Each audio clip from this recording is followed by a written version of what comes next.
Ringmaster has been out for a couple of weeks or so, and people seem to be enjoying him a lot,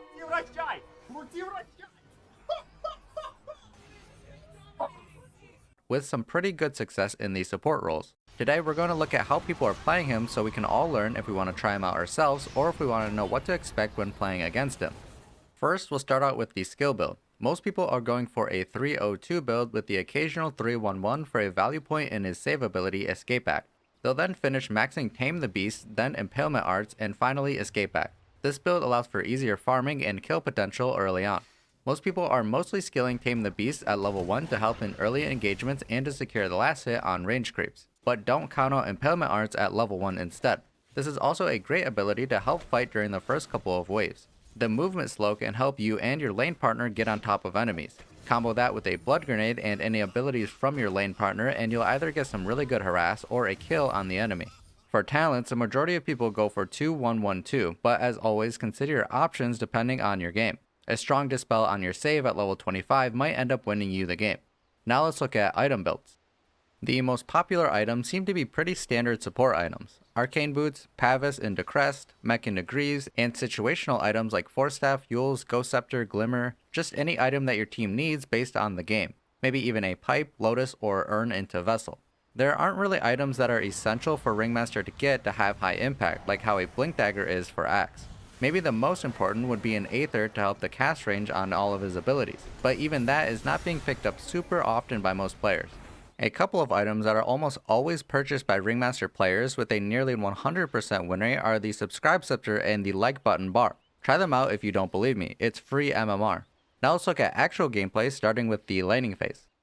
In the laning phase, Ringmaster players spend a lot of time harassing enemies with right clicks and spells, and looking to punish enemies who misstep.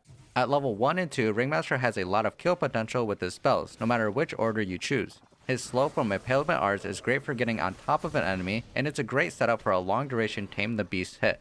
Combo this with any spells from your lane partner and the enemy will likely take a lot of damage or die. As mentioned earlier, his spells, specifically Tame the Beast, are great for securing range creeps as well.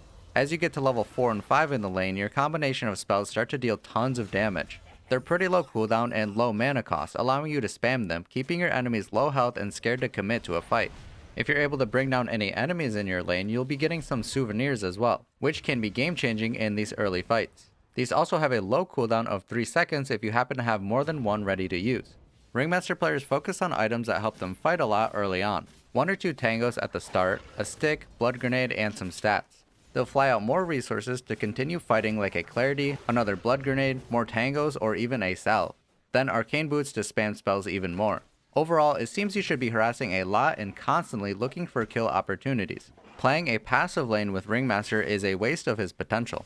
After the laning phase, Ringmaster players focus a lot of their time playing with their team looking to be aggressive and find kills.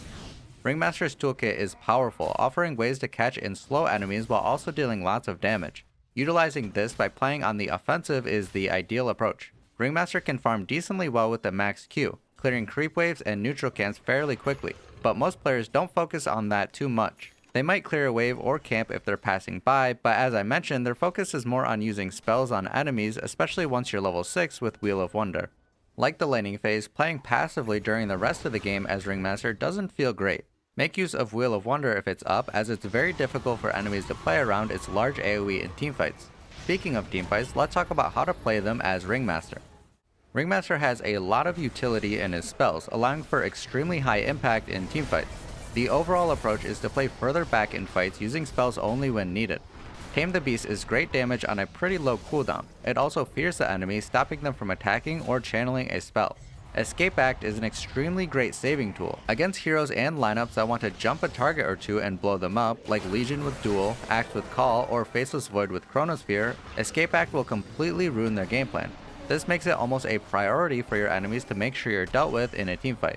Impalement Arts is great damage, a nice slow, and can be nice for scouting high grounds or trees. It has charges based on its levels, which allows you to get one on multiple targets in a fight, or many on the same target. Wheel of Wonder, as mentioned earlier, is great for controlling an area. It can combo especially well with certain heroes and abilities like Axe's Call or Coddle's Axe.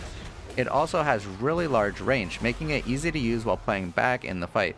Ringmaster souvenirs can also be game changing, allowing you to buff up an ally in need with Strongman Tonic, or saving yourself with Whoopee Cushion or Funhouse Mirror. You can dodge spells and attacks with Funhouse Mirror just like you can with a Manta style. It's the same interaction, actually better with a 0.2 second invulnerability time rather than a 0.1 second on Manta. Ringmaster is a spellcaster, which means your positioning is extremely crucial. Staying behind your team and using spells at the right moment is what he's all about. For this reason, cast range items like Aether or any of the neutral items can be great choices. His spells overall are fairly low cooldown, allowing you to get them off multiple times in most teamfights. That being said, be careful of your spell usage as each one can be really high value. It's often common for players to throw out spells just because they're off cooldown. Be careful with this habit. Your role in teamfights is to help control heroes by slowing, fearing, and taunting them. Make it hard for enemies to move around and play the area like they normally would. Keep a close eye on allies and be aware of the enemy's items and spell usage so you're ready to save someone with Escape Act. It's a similar playstyle to heroes like Oracle or Rubik, playing back in fights waiting for the right moment to use spells offensively or defensively depending on the situation. To wrap up, Ringmaster is good right now. People are having success with him in the support role, mostly as a position 4 but sometimes position 5 as well. He can be quite deadly in the laning phase, especially with a lane partner that can contribute and match his kill potential. He specializes in controlling teamfights and disrupting the enemy's abilities to freely play and move around an area. He has a lot of offensive potential but also comes with a great saving tool in Escape Act, making him a high priority target in later stages of the game. He's a fun hero with a high skill cap, especially with the different use cases for his Dark Carnival Barker souvenirs. What do you all think of Ringmaster so far? Is he Pog? Is he Dog? Let me know in the comments. I just want to say a quick thanks to everyone watching and supporting. The fact that so many of you are here is still so surreal and I appreciate it a lot. Thanks to everyone supporting me on Patreon. Special shout out to Uma, Tilted Ward, The Titan Forge, Yuri, Mark, Aaron, and Ole, and all the free members.